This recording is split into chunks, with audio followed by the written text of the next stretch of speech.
I would like to continue with our closing session. I know a couple of you are going to come back on to continue some of the discussions, basically revisit some of the key themes and concepts and things learned from the conference. And of course, cover things that are near and dear to us as educators, things that keep us up at night, that is challenges and so on. So Dr. Dawn Wright is going to moderate this session for us. I don't think she needs an introduction. She's our fearless chief scientist. Hey, Dawn. Wonderful to see you. And so yeah, wonderful work. Dr. Dawn Wright was just, by the way, nominated to the Academy of National Sciences.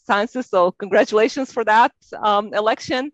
And she's done a phenomenal work in many different areas, as you all know, just pioneer at heart with her work in oceanography and marine GIS and geography in general, all the research that she's done. And also, I don't know if many of you know this, but about, she's also a pioneer in online learning in a sense. So 20 years ago or so, on a personal note, I took a class with Dr. Wright at Oregon State University, one of the very first online GIS classes. So she has enabled many, many students, many other educators as well. And with that, Dawn, I'll let you take it over. All right. Thank you so much, Jerry. I am so pleased and honored to be moderating this final session here. Congratulations to all of you for a very successful summit. And it's my great pleasure to introduce our panelists for this closing discussion. Jarlath O'Neill Dunn, perhaps with or without Thumbelina from the University of Vermont. Marguerite Madden, who you just heard from, the University of Georgia. Karen Schuchman from Penn State University. Joseph Kursky, our colleague at Esri, and also the new Lifetime Achievement awardee by the UCGIS for education. And Delphine Khanna, also of Esri. So we are going to have a very stimulating conversation now, and it is going to be conversational. What I'm going to do now is to share my screen so that you can get an idea of the topics that we would like to undertake here. Now, before I even go through all of these topics, with these types of discussions, there are many, many more topics that we could take on, but we most definitely wanted to key in on access and equity in education, especially in terms of how best to include all of these amazing emerging technologies, especially given financial constraints and other digital divide issues. We hope to also touch on what should actually be taught in the classroom, in the modern remote sensing classroom, and that includes the digital online classroom, as well as modern remote sensing programs to best prepare students for the future. What about theory and practice? How do you balance theory and practical skill building? And in what mode? We know things cannot be just linear the way that they have been in the past. How important is face-to-face versus online? That is the fundamental question of the age right now. And very closely related to that, what is the obstacle or the benefit to learning software as part of our curricula? And then finally, what new tools and workflows should be embraced in light of the rapid evolution of remote sensing technology? So these are some of the questions that we would like to undertake.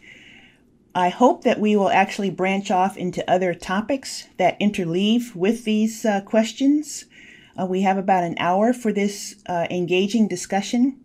So what I would like to do is really to focus first on that first question, access and equity, especially given Marguerite's report from her breakout group on GeoAI and those very advanced technologies and concepts. How do we best ensure that no student is left behind? What can we do in terms of helping students, departments, small universities and colleges, small units with financial constraints? There are other digital divide issues that will come up in this discussion, but I would like to ask Jarlath to lead off this discussion, especially since we are going to lose him in approximately 15 minutes so that he can get his second vaccination. So, Jarlath, could you please continue with us before you depart and start us off on that question? Yeah, thank you so much, Dawn. And let me add my congratulations to you for being appointed to the National Academy. So well deserved, and it's a real honor to be with you.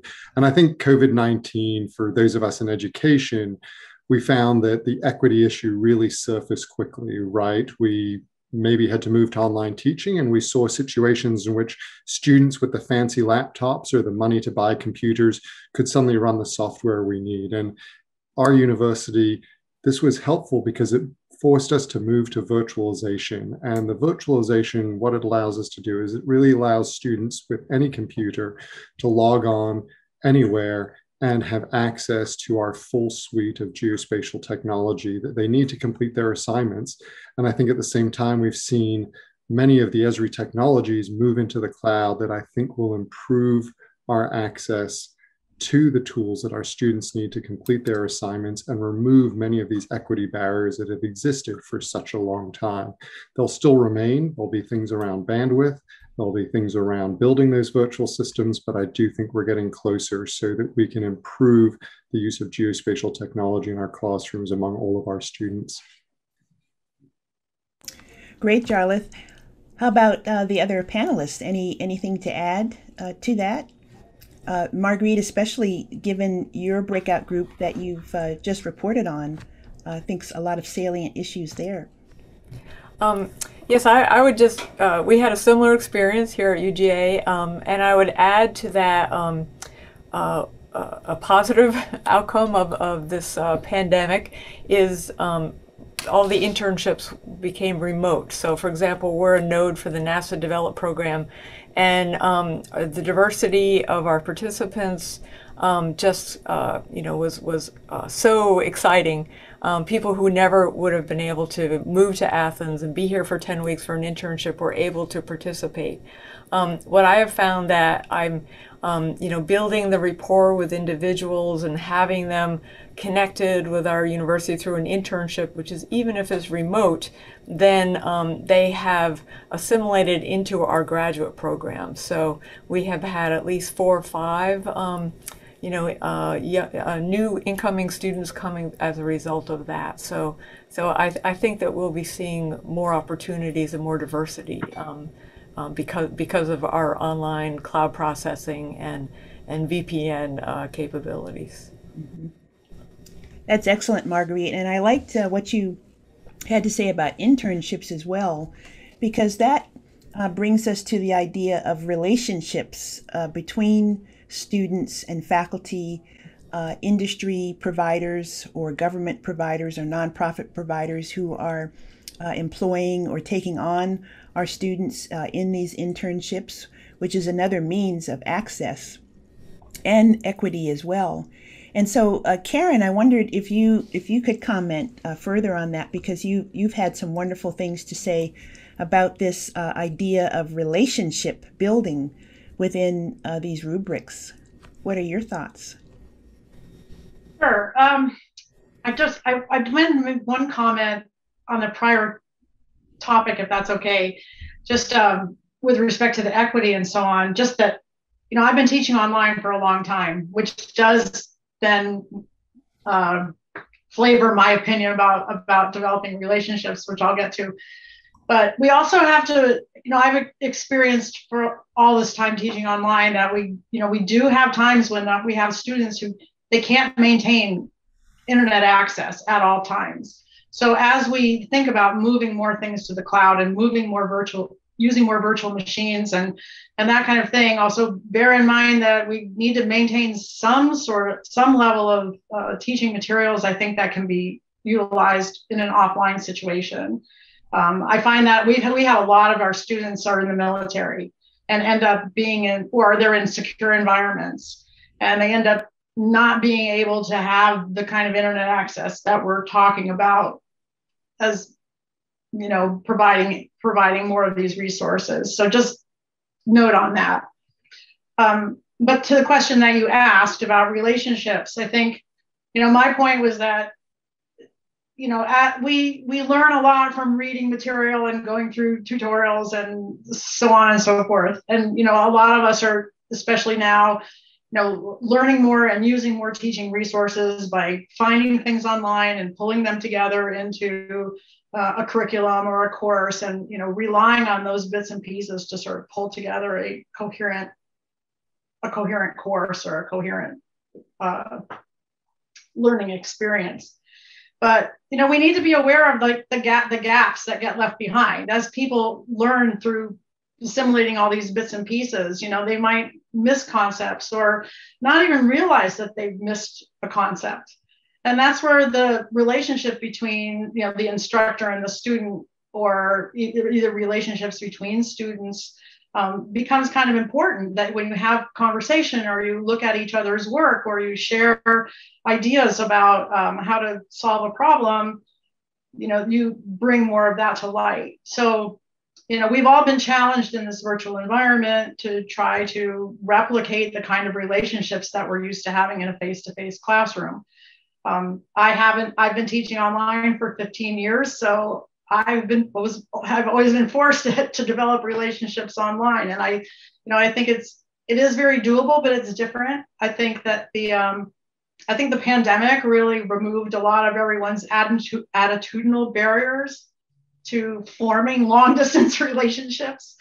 But it's really important that as we move forward and we try to, together as this academy, trying to move our education forward, provide some sort of containers and some sort of environments where we can facilitate these virtual relationships between not only instructors and students, but between ourselves as instructors.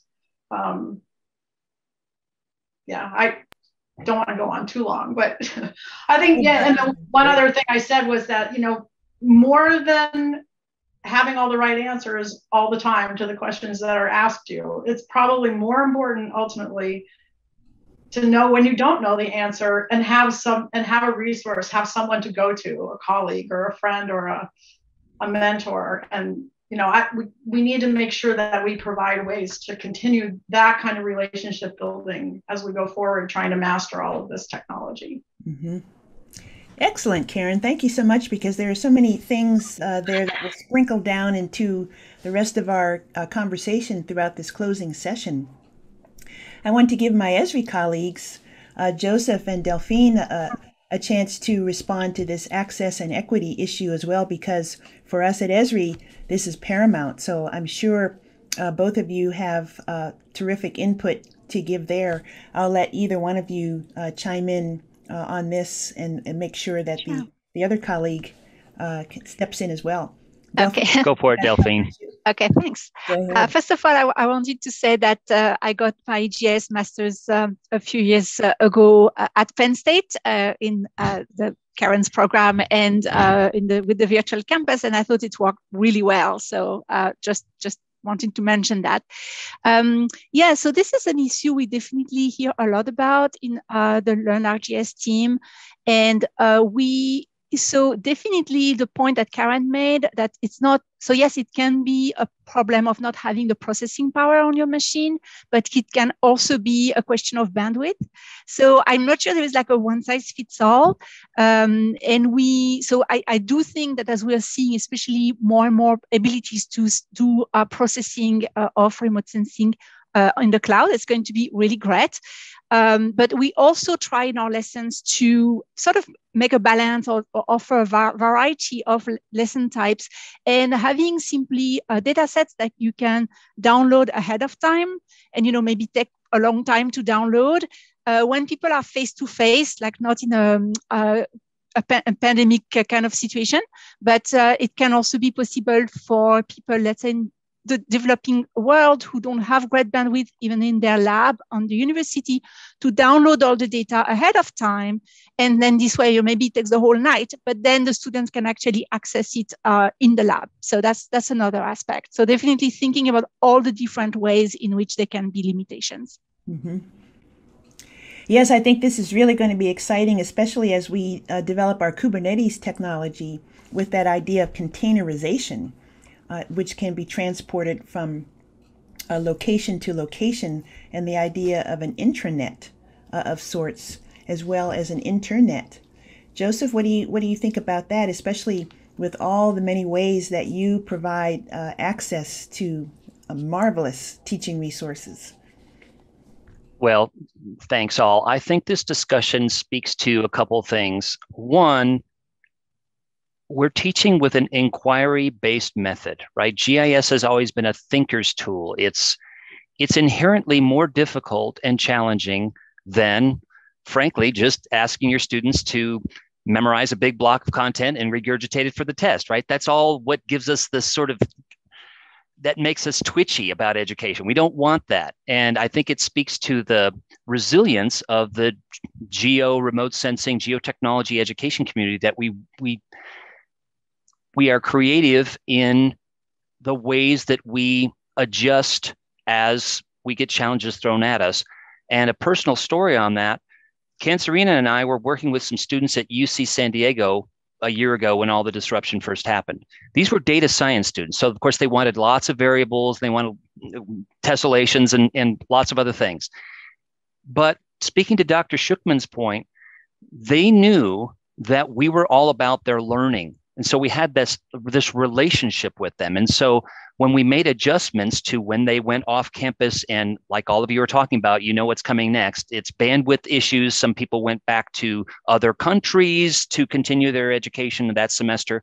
Anyway, the point is, knowing that we were really passionate about what they were learning and not the number of variables and so on, we made adjustments, as you all do. Reducing the number of variables, reducing the study area, reducing the complexity of the workflow, and it worked. But all of that it takes time. It does, and it takes the personal relationships that you all are talking about. All this is to say that I salute you all. It is frankly easier to do other kinds of education, but just capping off this discussion, the GIS education community, we need each other, right? We need to be in close contact to share best practices when stuff like this happens, and it will continue to happen. But I think it does speak to the creativity of the education community here, and also what kinds of adjustments need to be made at certain points when your workflow and your educational plan doesn't work out quite the way you want it. Yes, so true, Joseph. So true.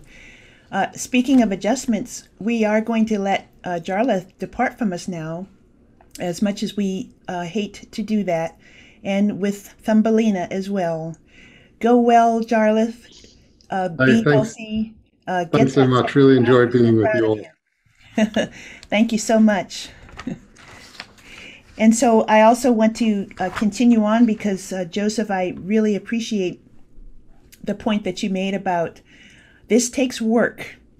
All of us as educators, we work our heads off. We give everything, and it's equally more so difficult in the GIS sector, the GIS and remote sensing sector, with all of the technologies that are part of that. So to me, that begs another one of our questions. What really should be taught in a modern remote sensing course or program to prepare students for the future? I know we're talking about fundamental principles here, so I think we all agree that there should be treatment of the electromagnetic spectrum, atmospheric effects, scale, elements of image interpretation, LiDAR. What else?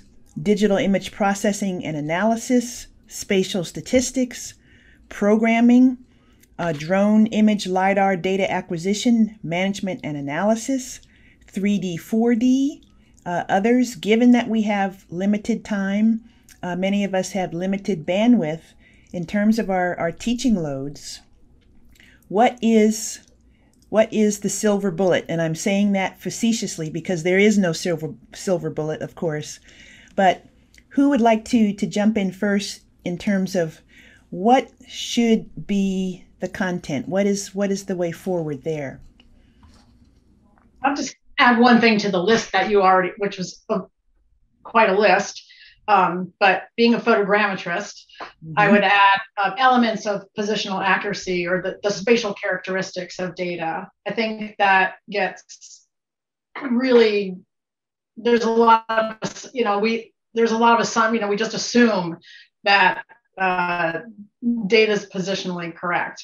And Lori told me an interesting story the other day when we were just chatting about in his early days showing some imagery to people in your organization whose names I won't mention, and just saying, when the vectors and the imagery didn't line up, which is correct. They're like, oh, well, these vectors are perfect. So this imagery, there must be something wrong with the imagery.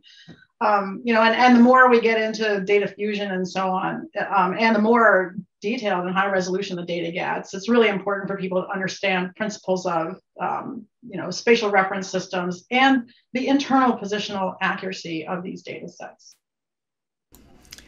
Absolutely. And I think that's a great point, Karen, because sometimes we do have the capability to include all of these topics. Other times we have to depend in a relationship with our fellow faculty who may be teaching a photogrammetry course that we might make as a prerequisite for our general remote sensing course. So I think there are all kinds of variations on the theme. What do others think? Marguerite, how about you? So I know that in some colleges, some universities, you may be the one-stop shop, and that's really hard because you have to do everything. My experience working with Ann Johnson and others with the Geotech Center, a lot of community colleges, they find themselves in that position. So they created the Geotech Center and the online resources for them. If you have the privilege of being in a department like mine where we have, not a lot, but we have 4 or 5 people teaching these kinds of courses, then you can build and you can also repeat some of the same material. I find that's okay if you cover the same topics in a couple of different courses. So we have some intro to GIS and some advanced and GIS for health and that kind of line, and then we have introduction to remote sensing of environment, and then digital image processing and field methods of spectral reflectance. And then my course is aerial photographs and more in line with what Karen just mentioned, the photogrammetry. So we offer a GI science certificate that encourages students to take at least as many of those as possible. So I feel like that's a little bit more well-rounded, and that's been helpful. Mm-hmm. Yes, it's such an important point, Marguerite. I'm so glad you brought that up in terms of course, there's no one size that fits all, and some of us are in small departments. I really would like there to be an article or a talk or something that talks about the one-stop shop professor, because there's so many of us who have been in that category, and people are using the term unicorn these days. And I think among the total professoriate, and this is including community colleges, that one-stop shop professor is really unique and worthy of tenure more quickly. I'm going to go off script a little bit here. Worthy of pay raises, worthy of breakfast in bed, everything. Anyway. But to get to my Esri colleagues, in terms of content, what should be taught, and speaking as a one-stop shop professor for a little while at my institution, the Esri technology, the Esri resources were so valuable in bringing in these important topics that I just did not have perhaps the time or certainly the expertise. So Delphine, maybe you'd like to comment there, especially with what's going on with Learn, with our Learn ArcGIS curricula. Yeah, so I presented it a little bit earlier in a very brief presentation, but definitely, so one thing I wanted to comment on is that when we started with wanting to develop this website, this curriculum, we basically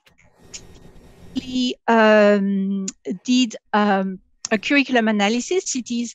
And one thing that was so fascinating is how various universities really slice and dice the whole domain of imagery and remote sensing so differently in terms of, what course series there is, etc. And so that was really very interesting. We did decide to provide a sort of like buffet style approach, because we did realize there was it wouldn't work to just say, okay, here's what you have to teach, this followed by that. But we did try to cover a number of important topics. We obviously, imagery and remote sensing is such a vast domain that there is no way you can cover it all, right?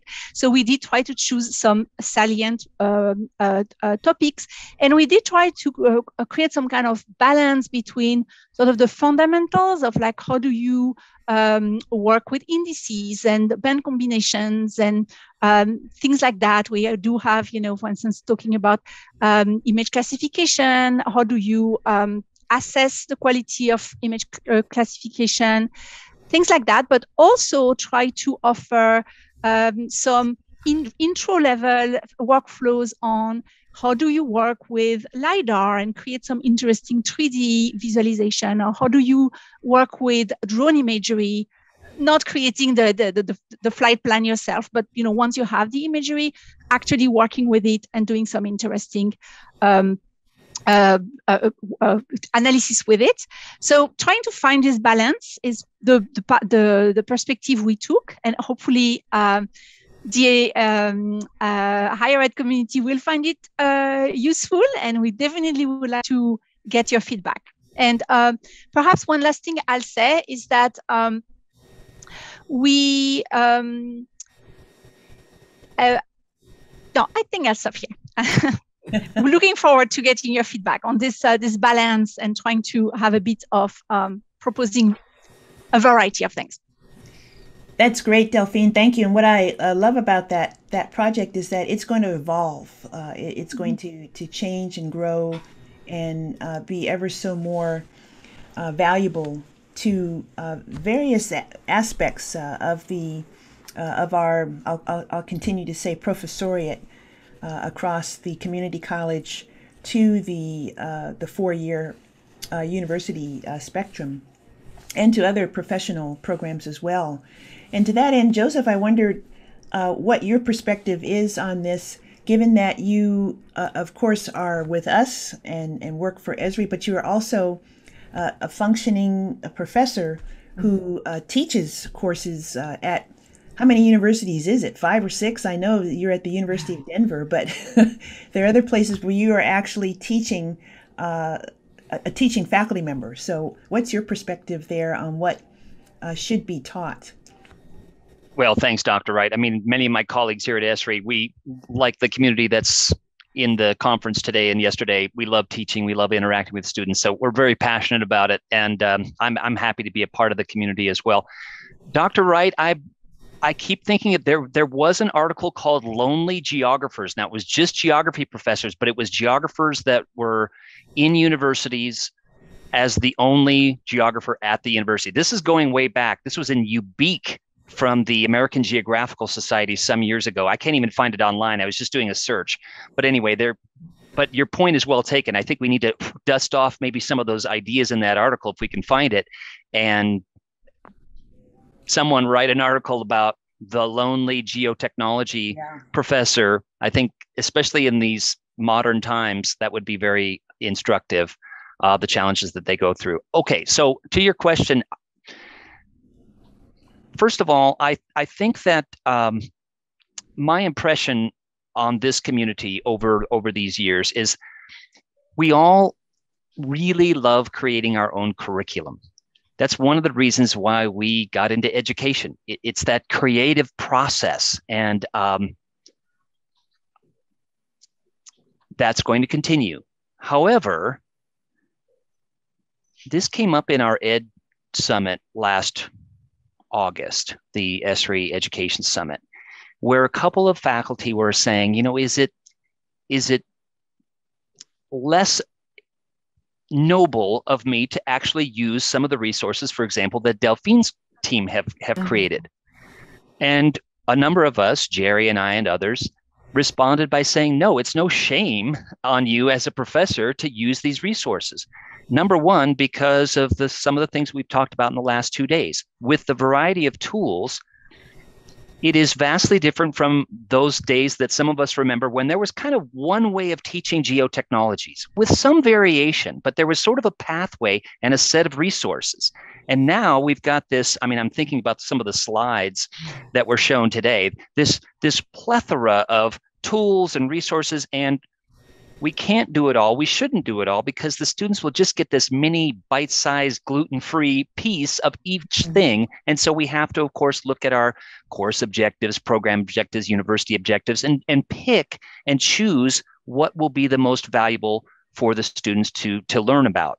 And so with that, once we decide that, yes, I think one of the messages is that we should not create our own curricular items for every single one of those. We simply don't have time and we don't have the expertise. So these other resources, I think, would be very valuable. And the second thing that I wanted to share about that to your question, I think that the days of scripting everything in these long labs that we all had for years, in times past, that was the only thing students had, right? They're your labs. And so you had to put, okay, now we're getting to the section where you have to georeference. Here's how to do that. That's all they had. But now they get to that section and you can say, okay, if you don't know how to georeference, here's a video, or the students are quite resourceful. They'll go out and find, it's like you fixing your sink at home. You watch the sink video, in my case, 15 times before I understand how to do it. But the point is, I know this is difficult, and I've got plenty of long labs like this where you've got all but as we know, the rapid pace of change is going to require us to curate all that every time the quarterly update to ArcGIS Online, for example, comes out. And so I'm just trying to nudge the community into thinking, okay, maybe the time is opportune for me to make those lessons shorter and take advantage of the collective wisdom out there, the collective resources that are out there. I realize it's difficult. I have like a 40-page go to census.gov lab, and then do the join. I think probably all of us have a variation on that. But now you've got the popular demographics inside ArcGIS Online, for example. And there are other ways to teach joining. I'm not saying it's not important, but the days of having, I did it and it built character, and therefore my students need to do it. You know what I mean? Maybe we don't need to do that. So those are a couple thoughts as we sort of navigate these sort of choppy waters, understandably. Yes. What is there? I have a poster on my wall that my mother gave me. I'm not afraid of storms, for I'm learning how to sail my ship. So that's where we are for sure. Thank you, Joseph. And it leads perfectly into the Q&A. I'm going to go over to the Q&A now and have us react there. I love what Shannon has written. This is my life, Dr. Kursky.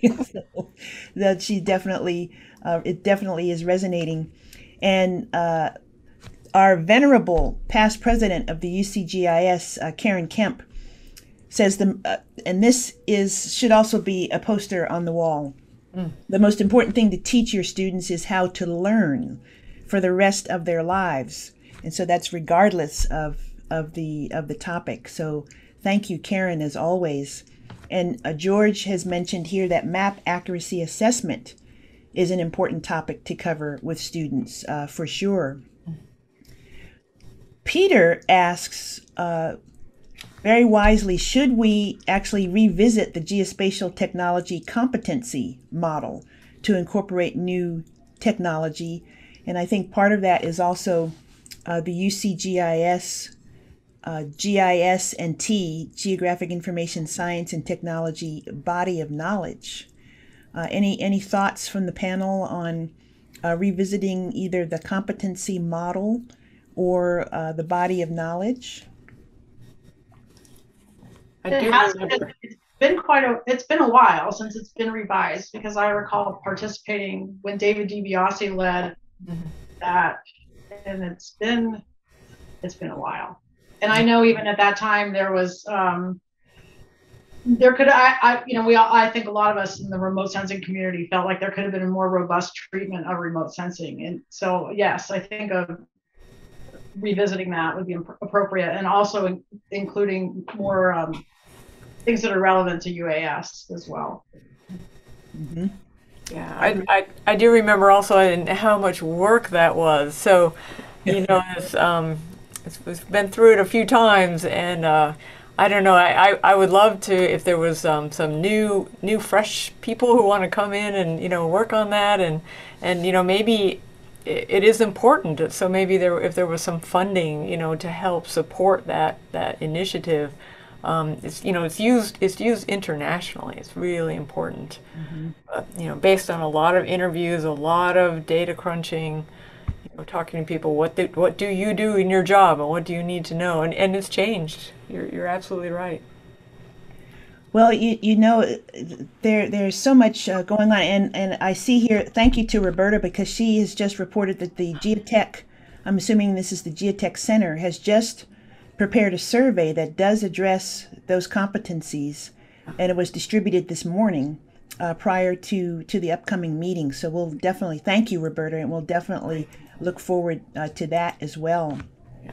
And I wanted to thank you, Michelle, one of my finest students ever, and one of my favorite educators. Michelle, I'm going to just call you out here on the storm reference.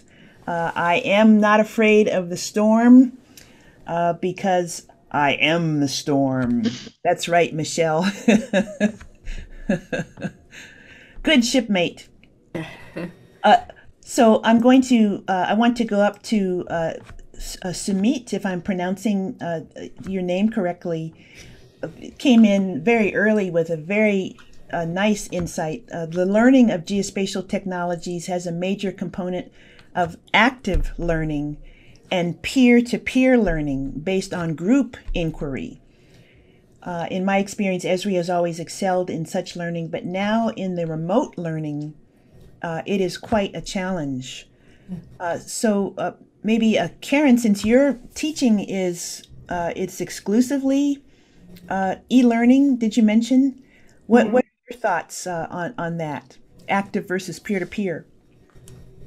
Yeah, that definitely is a challenge in the online environment. You know, in our program, we find it does get difficult to do things like group projects.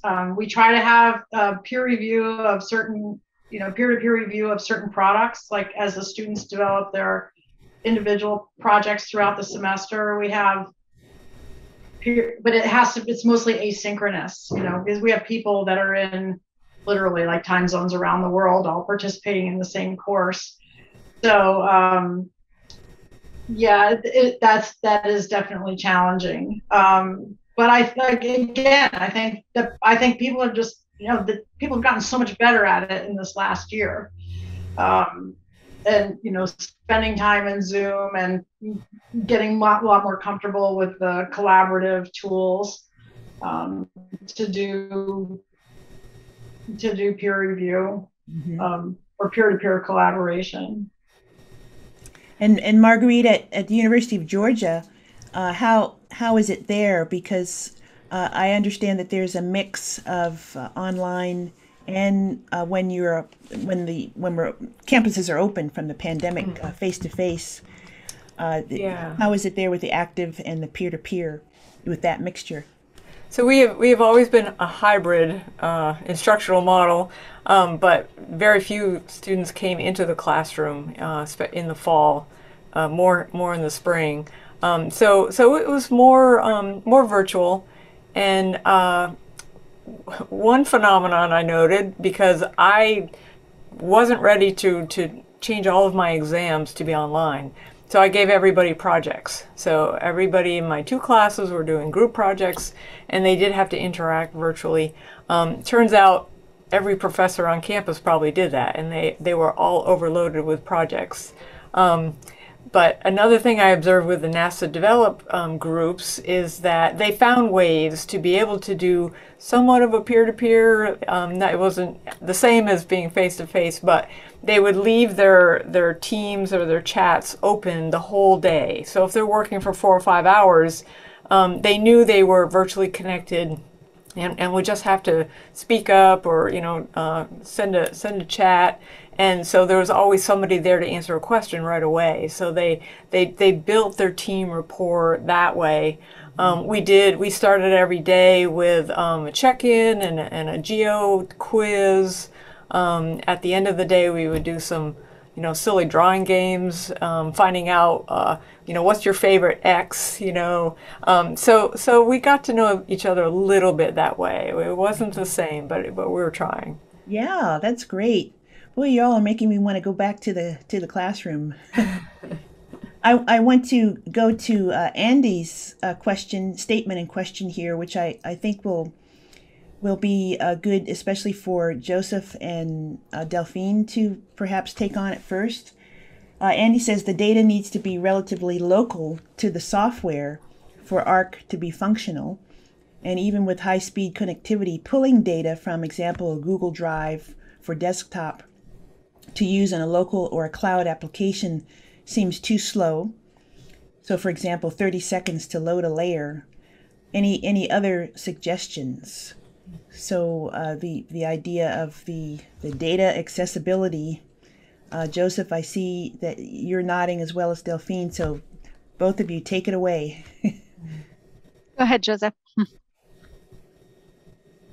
Well, some of you may have noticed yesterday in that quiz that I had, there was a little delay in the tiling of the imagery in those imagery quiz things that I showed. So yeah, stuff happens, even though I had practiced it for weeks and had given that quiz numerous times in the past. At that particular hour, there was some delay. So I made some adjustments in what I was going to do with you all, as you probably noticed. I know we don't want to go back to the desktop only days, right? There were all kinds of clunkiness associated with that and that steep learning curve and all the rest of it. So it's wonderful that we have these tools available to us. But there are challenges with the volume and variety of data that we want to consume in these lessons and in these activities with our students and in their projects and internships and so on. This is a huge topic. I would say that in some of the courses and workshops that I've taught over the last year, especially, I have had to do a bit of what I talked about that Ken Serena and I did with UC San Diego, where I reduced the variables in the study area, the resolution of the satellite imagery and other things. I guess I rely on my colleagues here to chip in here. I'm not feeling like I'm adequately addressing. I can feel the pain because I've been there myself numerous times. I was at the University of Illinois once when ArcGIS Online went down. This was about 4 years ago. Maybe some of you remember that day. It was like February 28th, 2017. It was the last time that happened, but I remember it because I had 150 students in the lab. I'm going, what's wrong with the Wi-Fi here? This is a major research institute. So stuff happens. Anyway, I can identify. I'm going to rely on my colleagues to chip in here. Delphine? Yeah, no, I don't think I have the silver bullet as has been mentioned earlier. Yeah, I mean, it's a bit of all of this. I mean, yes, it's an ongoing issue. It's also that we are becoming more and more demanding on how much data we think would be normal to have in a project, including in a student's project meant for students. Like, sure, have this, multispectral data and cover as much extent as possible, and add also this LiDAR on top. So yeah, definitely. But we do try to use a bit of all those tricks mentioned, such as limiting the extent, downsampling when needed, sometimes relying on trying to have the data like use image services which tile the data as opposed to having the whole thing to needing to display in one go. But yeah, I wouldn't say that it's perfect. It's definitely sort of an ongoing process. But again, it's interesting to see as our capabilities are increasing, our demands are increasing too, because we do want more of that complexity, more of that those images that are just amazing. Now talk for instance about lately we've been working a lot with time series, and multi-dimensional, multispectral data, such as have like this whole series of multispectral images that actually show you the evolution over time.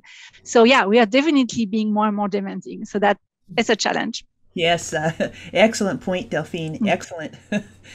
I'm going to, I think we're going to stay with the question and answer because it's guiding us in so many fantastic areas. And what I'm going to do next is touch on a couple of things here. And then I'm going to turn this fourth question over to Karen, because Karen, you've indicated that you want to answer this question live. So I'll call on you very soon. I just wanted to read out Rui's comment to Joseph. Imagine teaching ArcGIS online in Cape Verde, and Joseph is engaging in a conversation directly with Rui. And I want to acknowledge Roberta's comment here. As Karen noted, never neglect the importance of positional accuracies, going back to that discussion, taught through the principles of photogrammetry and applying to so many remote sensing sensors. And may I add also that this is incredibly important underwater as well, with acoustic sensors. Similarly, both Russ Congleton and Cass Green have established principles for determining classification accuracies, and some things are so basic for accurate analyses of spatially linked data from a diversity of sources to make that data valued as information, knowledge, and wisdom. So curricula cannot ignore that foundation. And thank you very much, Roberta, for that reminder. And then Diana brings up the issue of libraries. And I would like for us to spend a little bit of time on this before we have Karen answer Nishant's question. Libraries are actually beginning to hire more geographers and data scientists. And Diana, this is so true. Diana is in one such position, a GIS Research Associate faculty member of the FIU GIS Center, which is a division of the libraries. And this, I think, is an extremely important topic, extremely important development, the role of libraries and of data librarians, of GIS staff that are in the library. Joseph has mentioned the Colorado State Geospatial Centroid in the library. UC Riverside has a wonderful library, of course, with Serge Ray's Geospatial Analysis Center there. UCSB has this, and this is actually what Jack Dangerman has mentioned as part of his vision for education of all kinds that's related to GIS, is to incorporate the library perspective. So what are the thoughts of the panel there with regard to using libraries, helping librarians, having librarians help you in doing your instruction?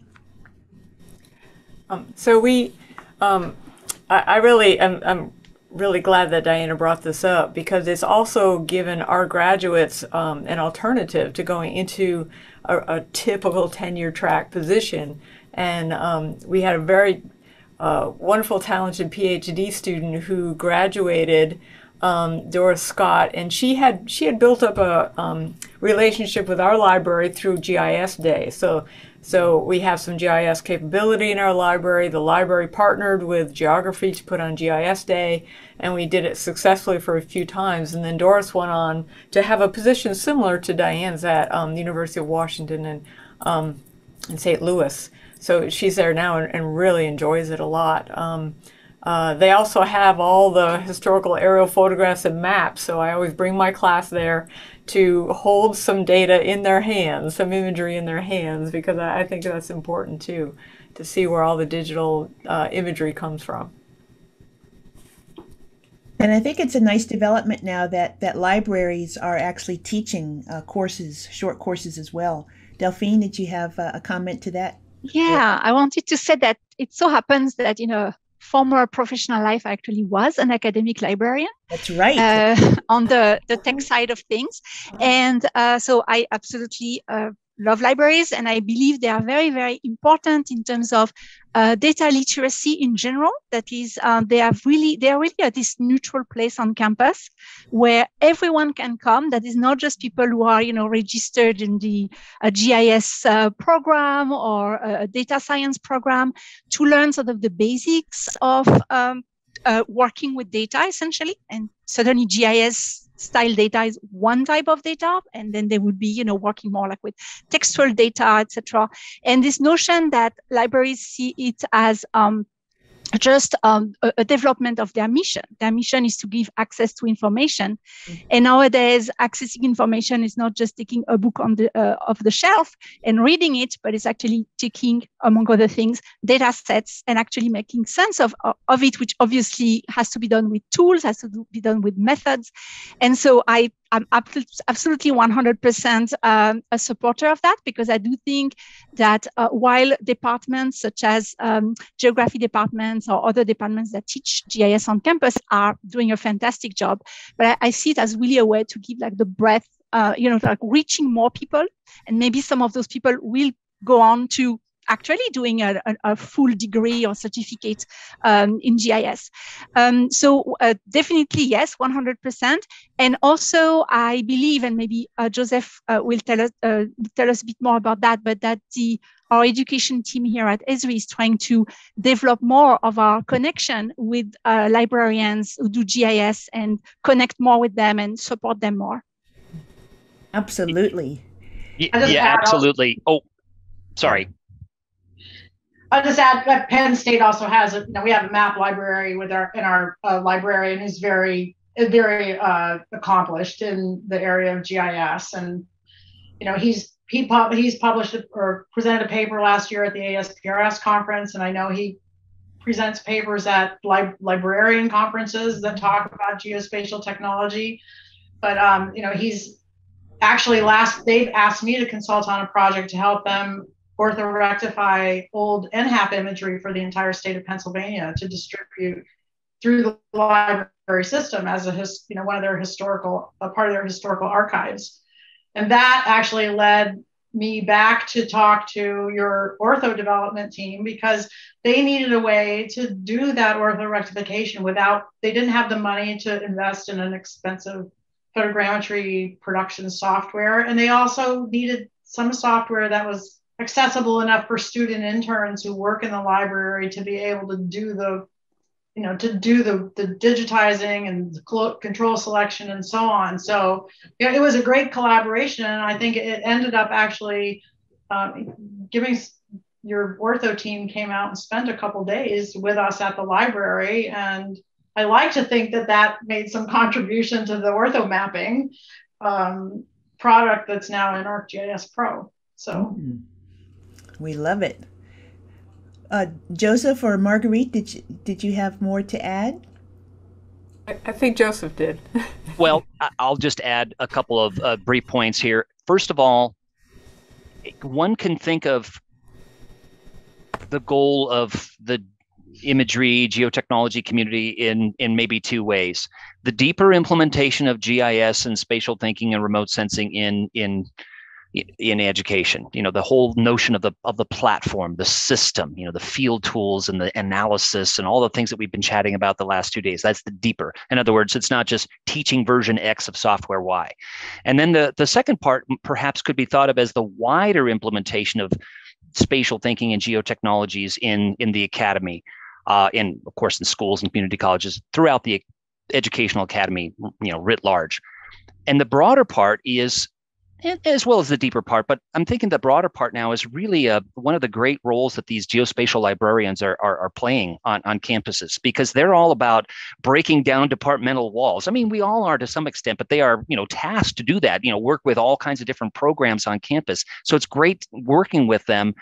And as those positions are Maybe some of us would like them to happen faster, but as these positions are sort of slowly funded and supported, it's great to see how they are very active in the Colorado State University, just being one example, in spreading GIS and spatial thinking and remote sensing throughout different disciplines and doing the trainings like you were touching on, Dr. Wright, and other things that they do, sharing data, setting up hubs, and much more that we could talk about. But it's a very encouraging sign. Oh, it certainly is. And I think now we are getting together a cadre of our favorite librarians, as Roberta mentions here in the Q&A. Julie Sweetkind Singer, the Associate University Librarian for Science and Engineering Resources at Stanford University, who is also one of the National Geospatial Advisory Committee chairs, a recent chair, so that's other service. Amy Work, who is the GIS librarian at UC San Diego, just a superhero. So this is all wonderful discussion. But I'd like to now turn to Karen to answer Nishant's question that has been languishing for a while. So Karen, take it away. Oh, well, I'm so excited to see it because, that I think that is something I'm personally really would love to see happen. We get at ASPRS get asked all the time that for, photogrammetry 101. It's difficult. It's been very difficult to figure out how to teach it for me at Penn State.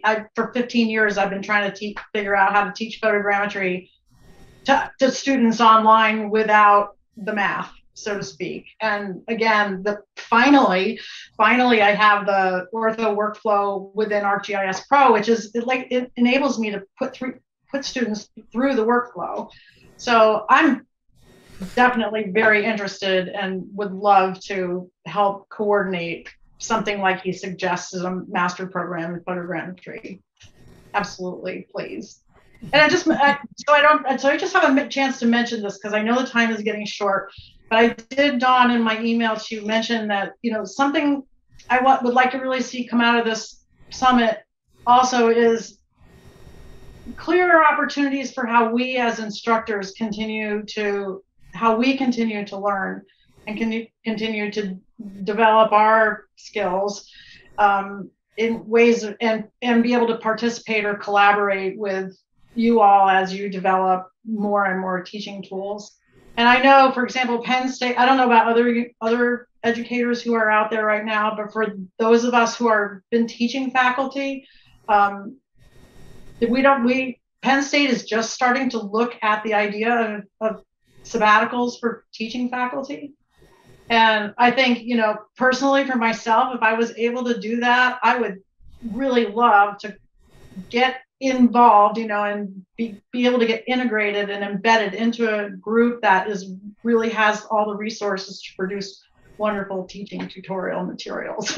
Lend my technical expertise, but also get back, we don't have the resources to make these fantastic teaching products that you all have. So I'd love to see that kind of collaboration, and I'd absolutely like to do it around photogrammetry. So one of the best kept secrets perhaps at Esri is that we do have a faculty sabbatical program, and we do have opportunities for faculty to spend time with us anywhere from a couple of weeks to a year on any number of these types of projects.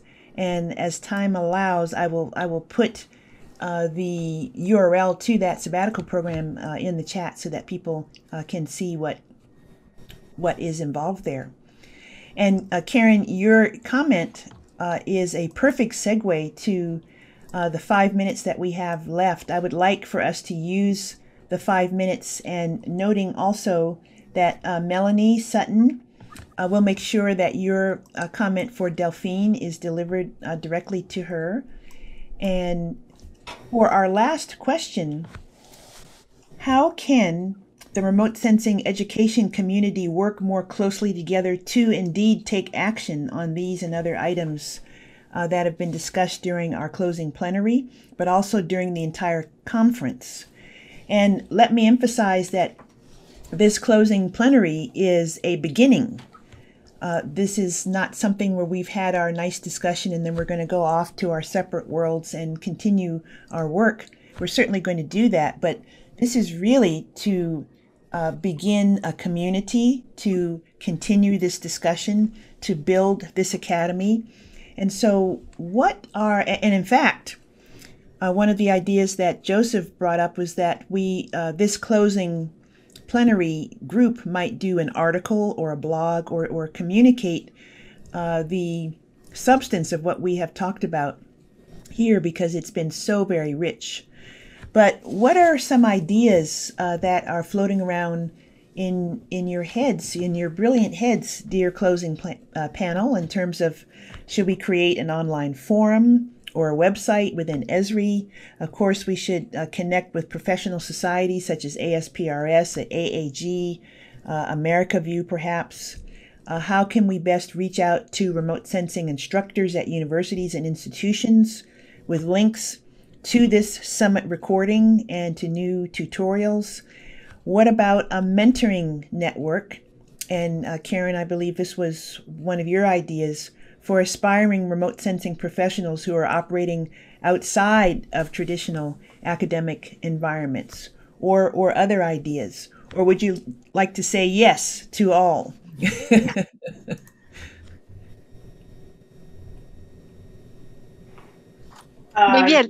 go ahead, Karen. Go ahead. No, I was just going to start with a small thing from the point of view of the work we started with this website I showed. We definitely want to go on building it. We want to work more directly with some of you educators. Definitely, it can be, in the form of, we do work in my team very regularly with educators that we essentially ask to help us author a lesson. And I believe this is really how to get the best materials, because that's really what's going to fit your needs the best, right? Respond to your needs the best. So we definitely would like to do more of that in the domain of remote sensing. And also, more generally, we are interested in experimenting with various formats, ways of supporting the community, as we really want to help. We realize some of the pain points and some of the challenges, and we are really open to trying things out. I know that in the domain, this is not remote sensing, but more GIS, or working with high school teachers. For instance, we've been doing things around peer-to-peer mentoring and fostering a small developing network there.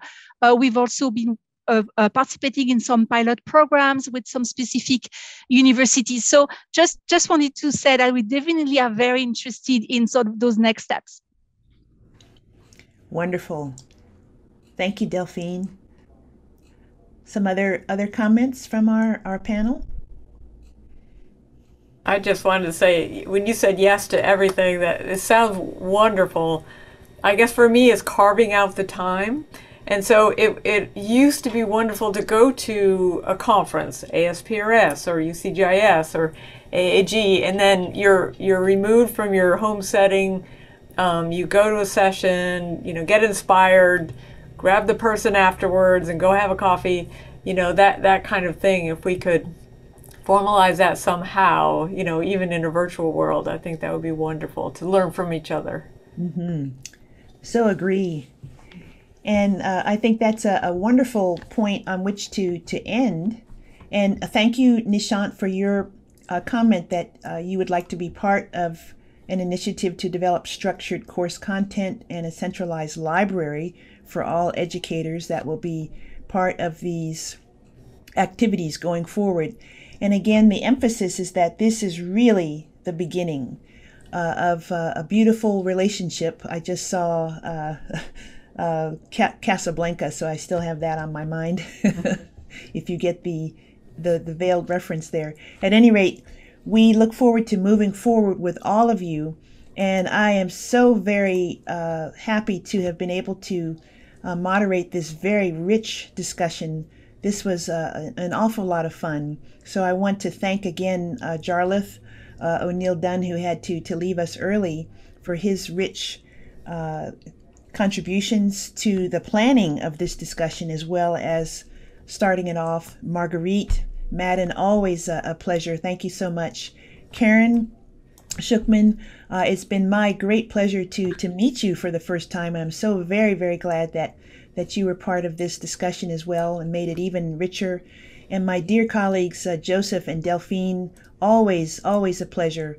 Thank you so much. This was terrific. And thanks also to Jerry Miller and Lori Jordan, who have stood by, who are standing by, actually, in support of this discussion and, of course, of this entire meeting. This has been Lori Jordan's beautiful brainchild for quite some time. So congratulations again. And I will now pass off to my colleague Jerry to close, well, for next steps.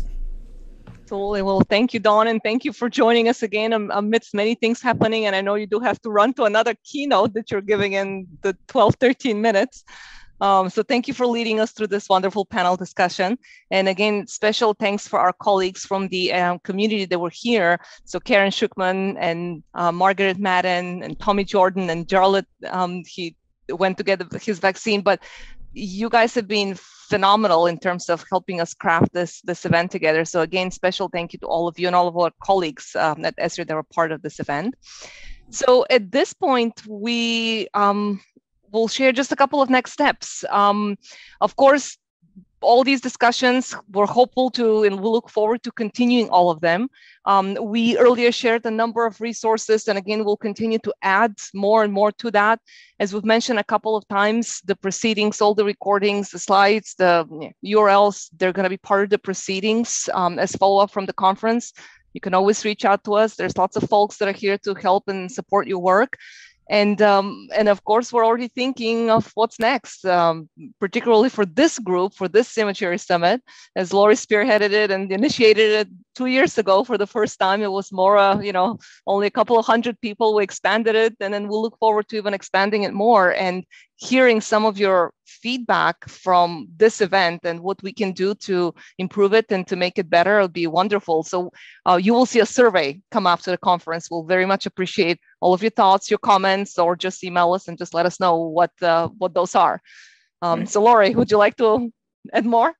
All right, thanks, Jerry. Just to say thank you, everyone, for coming and for the wonderful discussion. And Jerry, thank you especially for your leadership in guiding this very, very engaging event. And as you know, we're already planning to do this again in 2022. So we hope everyone will come to that and be on the lookout for the dates for the Fall Imagery Summit as well. That'll be happening. So again, Jerry, thank you. And Dawn Wright, you can all see why we love Dawn. We're so honored to have her as our chief scientist. So thank you, everyone, for coming. Jerry, thank you for your leadership. And thank you, Laurie, too.